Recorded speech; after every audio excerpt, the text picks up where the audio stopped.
बादल से सफेद रंग के 10 मिनट 15 मिनट पत्थर यदि गिर जाए ओले तो पूरी सड़क सफेद रंग की चादर से ढक जाती है। जब कभी ऐसा दृश्य हो तो अपने घर की बालकनी में चेयर लगाकर बैठ जाइए और उस सफेद रंग की चादर को निहारते रहिए।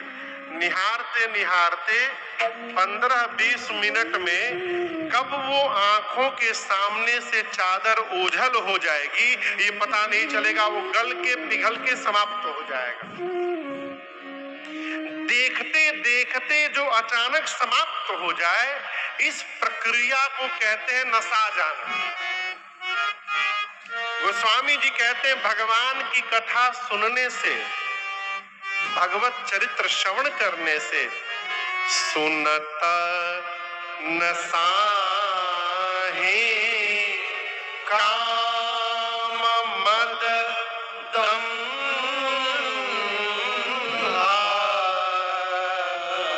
भगवत कथा बार बार लगातार निरंतर सुनते सुनते ये धीरे धीरे विकार हमारे कम होंगे। और जैसे जीवन के विकार कम होंगे, हम पत्थल गांव में रहें चाहे कलकत्ता में रहें, हमको जीवन में विश्राम की प्राप्ति होती रहेगी। ये कथा की महिमा। ज्ञान पूर्वक प्रेम और एक अज्ञानता पूर्वक प्रेम। अज्ञानता पूर्वक किया गया प्रेम ही मोह कहलाता है। कैसे?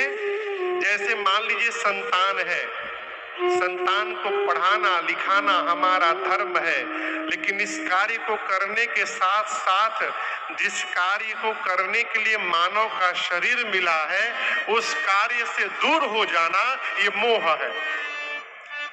अब यहाँ कथा चल, मैं उदाहरण दे रहा हूँ, कथा चल रही है, हमारे भैया कथा का आयोजन कराए हैं। क्या पत्थल गांव में आप ही लोग हैं बस और कोई नहीं है यहाँ पर? कहिए बाकी लोग कहाँ हैं? कहाँ है बाकी लोग? कई लोग अरे 9 दिन है, बहुत दिन बचा है, अंतिम दिन चलेंगे, अटेंडेंस हो जाएगा है? कई लोग इस फिराक में भी होंगे। क्या आप लोग पास काम धंधा? अजय राय कहाँ बैठे? अजय बाबू दिखाई, आज सामने बैठे। अजय तिवारी, हाँ तिवारी जी, अजय तिवारी जी, अजय तिवारी जी। ये मालूम है कहाँ से आए हैं? ये बनारस के आगे गाजीपुर से आए हैं केवल कथा सुनने के लिए। अभी हमको सुबह शोभा यात्रा में दिखाई पड़ गए अजय बाबू। और केवल यही नहीं आए हैं, ये अध्यापक है, सरकारी अध्यापक है। अब स्कूल की छुट्टी चल रही है। हम गाजीपुर से 150, ये उतनी दूर डेली जाते हैं और कथा सुन के वापस आते हैं। जितनी कथाएं होती है नित्य जाते हैं, सुन करके वापस आते हैं। क्यों आज चले आते हैं कथा में? कथा तो सुन ही चुके हैं आप, बार बार क्यों चले आते हैं? ये आते नहीं है, इनका जो भाव है वो आने के लिए प्रेम, ज्ञान पूर्वक प्रेम है। ज्ञान का अर्थ है परिवार का पोषण करिए, नौकरी करिए, व्यापार करिए, परिवार को पढ़ाइए, बच्चों को पढ़ाइए, सबकी सुंदर व्यवस्था करिए। लेकिन सबको बनाते बनाते अपने को समाप्त कर लेना ये ज्ञान नहीं है। ज्ञान क्या है?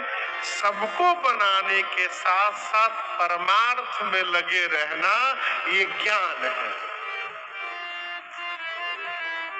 भैया कर रहे हैं, इनका कौन उधारी थोड़ी था हमरे से कि नहीं आपको कथा कराना ही पड़ेगा। हम तो जानते भी नहीं थे, लेकिन इनके भीतर ये भाव जागृत हुआ। इनका पुण्य, पूज्य बाबूजी का पुण्य पूरे परिवार का पुण्य जब उदित हुआ तो ये संयोग बना और ये राम कथा के यजमान बन गए। ये ज्ञान पूर्वक किया गया व्यवहार है। और जो अज्ञानता में पढ़कर व्यवहार करता है, अभी कथा का टाइम नहीं है, बुढ़ापे में सब बच्चों को पढ़ाना लिखाना है, ये अज्ञानता पूर्वक प्रेम है और यही मोह कहलाता है। अब मोह बहुत खतरनाक है, यही हंसाता है, यही रुला देता है। मोह में हम सपना देखते हैं, पत्थल गांव में रहे हैं, एक घर राजधानी रायपुर में हो जाए आनंद हो जाएगा, सपना देख लिए। घर बन गया नाचने लगेंगे, नहीं बना रोने लगेंगे। ये मोह है। और मत्सर कहते हैं ईर्ष्या को। आपको एक मैं बात बताऊं, मैं अपने पूज्य महाराज श्री की कथा में था। एक माई कथा में आती थी, लगभग 1 किलो सोना पहन के।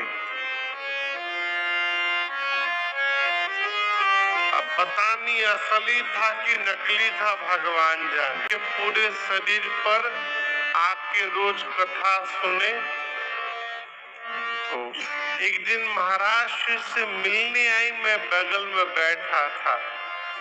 तो महाराज जी पूछे कि माई इतना सोना पहन के आप कथा में आती हो, क्या सोना पहनना आपको अच्छा लगता है बहुत? नहीं महाराज, तो क्यों पहनती हो? उस उत्तर बड़ा अद्भुत है माई का। बोली महाराज, मेरे शरीर पर इतना सोना देख करके मेरे बगल में जो बैठी रहती है, उनका चेहरा जब उतरता है वो देखने में बड़ा आनंद आता है।